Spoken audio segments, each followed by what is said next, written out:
Praise the lord. ఈరోజు దేవుని వాగ్దానము, దేవుడు యథార్థవంతుడు, యెహోవా వాక్కు నిర్మలము, తన శరణుజొచ్చు వారికందరికీ ఆయన కేడము. కీర్తనల గ్రంథము 18వ అధ్యాయము 30వ వచనము. సహోదరి సహోదరులారా, ఈ వాక్యం దేవుని స్వభావం మరియు ఆయన తన ప్రజల పట్ల చేసే కార్యాలను వివరిస్తుంది. ఈ వాక్యాన్ని 3 ముఖ్యమైన భాగాలుగా చూడవచ్చు. 1, దేవుడు యథార్థవంతుడు. 2, యెహోవా వాక్కు నిర్మలము. 3, తన శరణుజొచ్చు వారికి అందరికీ ఆయన కేడము.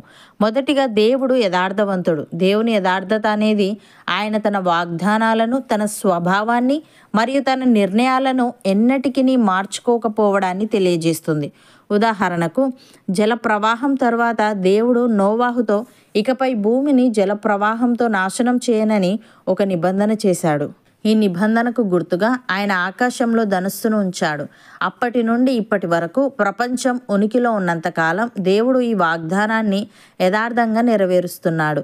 భూమి మీద ఋతువులు, రాత్రి పగలు, వేడి చలి నిరంతరం కొనసాగుతున్నాయి. ప్రియులారా, పరిస్థితులు మారినప్పటికీ దేవుని సంకల్పం మరియు ప్రణాళికలు ఎప్పటికీ మారవు. ఆయన తన వాగ్దానాలను నిలబెట్టుకుంటాడు. ఆయన ఎల్లప్పుడూ న్యాయంగానే ప్రవర్తిస్తాడు. రెండవదిగా, యెహోవా వాక్కు నిర్మలము. ఇక్కడ నిర్మలము అంటే ఏ లోపము లేనిది, స్వచ్ఛమైనది, నమ్మదగినది అని అర్థం. కీర్తనల గ్రంథంలో దేవుని వాక్యాన్ని తరచుగా నిప్పులో కాల్చిన వెండితో పోల్చినట్టుగా చూస్తాం. లోహాన్ని నిప్పులో వేసినప్పుడు అందులోని మలినాలన్నీ కరిగిపోయి స్వచ్ఛమైన లోహం మాత్రమే మిగులుతుంది. అదేవిధంగా దేవుని వాక్యం పరీక్షించబడింది మరియు అందులో ఏ కల్మషము లేదు. ఇది ఎల్లప్పుడూ సత్యాన్ని మాత్రమే బోధిస్తుంది. పాత నిబంధనలో యాజకులు సేవ చేయడానికి ముందు తమను తాము శుభ్రపరచుకోవడానికి నీటిని ఉపయోగించేవారు. క్రొత్త నిబంధనలో దేవుని వాక్యం మన హృదయాలను శుభ్రపరుస్తుంది. దేవుని వాక్యం నిర్మలంగా ఉండడం వలన అది మన జీవితంలోని మురికిని, పాపాన్ని మరియు లోపాలను కడిగివేస్తుంది.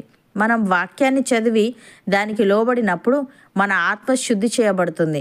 నీరు మలినాలను కడిగివేసినట్లుగా దేవుని వాక్యం మనలను పవిత్రపరుస్తుంది.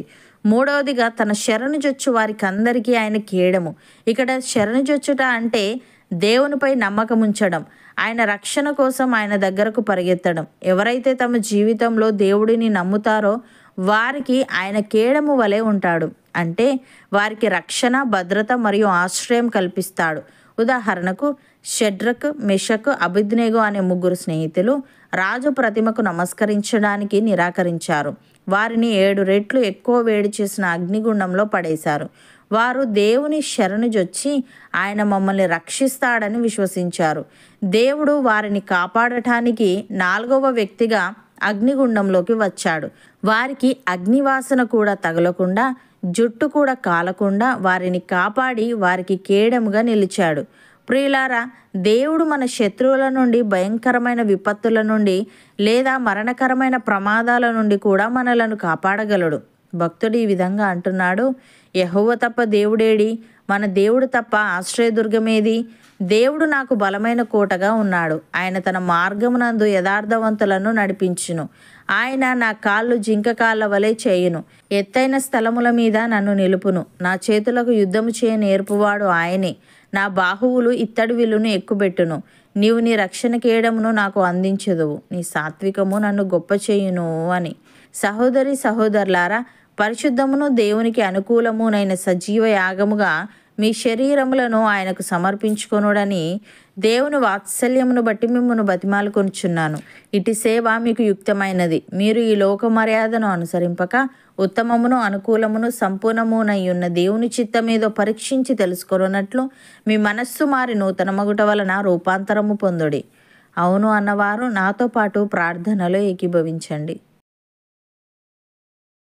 పరిశుద్ధుడా, ప్రేమగల తండ్రి, నీవు యథార్థవంతుడవని, నీ వాక్కు నిర్మలమని, నీ శరణుజొచ్చిన వారికి అందరికీ నీవు కేడముగా ఉందువని తెలియజేశావు. తండ్రి, నీకు స్తుతులు.